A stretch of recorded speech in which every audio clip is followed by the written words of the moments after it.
gudoomiyaha gobolka saaxil Injineer Axmed Cismaan Xasan iyo maayirka degmada Berbera Cabdishakuur Maxamuud Xasan Cidin iyo sidoo kale xogayaha fulinta dawladda hoose degmada Berbera iyo waliba saraakiisha sarsare wasaaradda waxbarashada gobolka saaxil ayaa maanta si wada jira waxa uga qayb galeen kulan ballaaran oo lagu dardargelinayo tayada iyo kor u qaadista waxbarashada iskuulada kala duwan ee ku yaala magaalada Berbera iyo guud ahaanba gobolka saaxil waxaana kulankaasi soo xaadiray badiba kormeerada kala duwan ee ka hawlgala gudaha magaalada Berbera iyo guud ahaanba iskuulada gobolka saaxil waxaana ugu horeyntiba kulankaasi ka hadlay siduwaha wasaaradda waxbarashada gobolka saaxil xogayaha fulinta dawladda hoose degmada Berbera Cabdikariin Aadan Siciid Cabdikariin Aadan Cadde iyo waliba maayirka degmada Berbera Cabdishakuur Maxamuud Xasan Cidin waxayna ka hadleen ahmiyadda kulankan uu leeyahay tayeynta iyo kor u qaadista waxbarashada iskuulada kala duwan ee ku yaala magaalada Berbera iyo guud ahaanba gobolka saaxil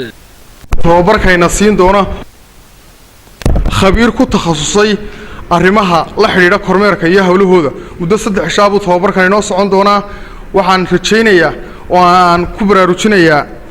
kormeerayaasha tababarka ka qayb galaya inay waqtiga dhowrtaan iyaga aqoon badan ayaa halkan lagu siinayaa waleeyana wixii halkan maanta lagu siiyo si runtii maanta farxad weyn bay inoo tahay inaanu ka soo qayb galno oo aynu daahfurno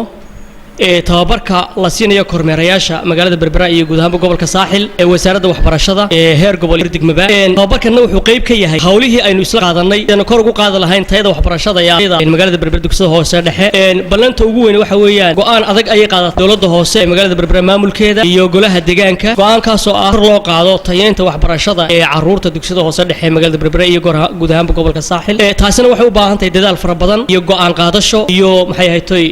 iyo culays badan in la saaro anaguna haddana dawladda hoose nahay intii tabartayada ahayd waxba kala maanan harin waana la daba soconayna tacliinta sare oo aad ugu mahad celinayno wasaaradda iyo wasiirkaba agaasimaha guudba ujeedadaynu ka leenahay waxa weeye shaqadan aan qabanaysa qaranka oo hayso adigoo yaqaana ayaa la doonayaa haddana in wixii ka maqan lagu kor waxaynu doonaynaa tababarka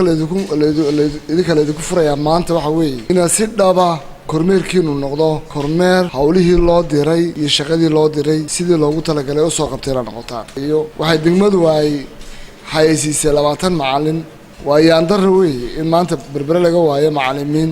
iyo dadkii leeyahay bil amal macallimiin laga waayo oo ilaa hadda 10 macallin hayno markii imtixaanka aan qaadnay waayo macallimiin tayo laan u baahanahay waxaan leenahay dadka reer Berbera ka faa'iideystaan fursadda macallinimada waliba lacagtan ay beegareynayso dawladda hoose degmada Berbera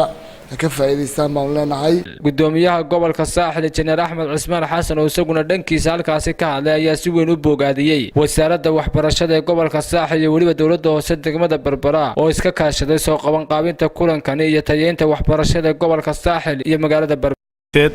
taasi waxa weey waa midaan aad iyo aad soo dhaweynayno cid kasta oo maxaan ku ka qayb qaateen aan ku taageerayna ugu horeyso dawladda hoose halkan laba kormeer ayaa fadhiya lagu yiri labada kormeer waxa weeye kormeerihii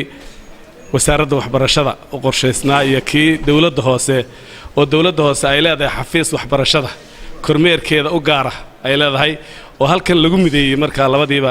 lagu soo mideeyay taasina ay tahay horumar runtii oo gobolku gaadhay degmada Berbera ay hormuud ugu hayday wasaaradda waxbarashada iyagoo macaan ku dhinacyada saysta garab istaag waxbarashada ay u taagan tahay ee ay wax kasta maxaan ku dhaday gaadiid tahay iyo aday lacag tahayba mishaar macallimiin tahayba ay la garab taagan tahay waa fursad aynu u baahannahay ka gobol ahaan iyo wasaarad ahaanba inaynu aad uga faa'iideysto ugu dambeyntiina waxaa halkaasi lagu soo bandhigay 10 macallin oo dawladda hoose degmada Berbera ay ugu tala gashay inay wax ka dhigaan iskuulada magaalada Berbera waa maslax salabaaside wararka telefishinka Ariel Berbera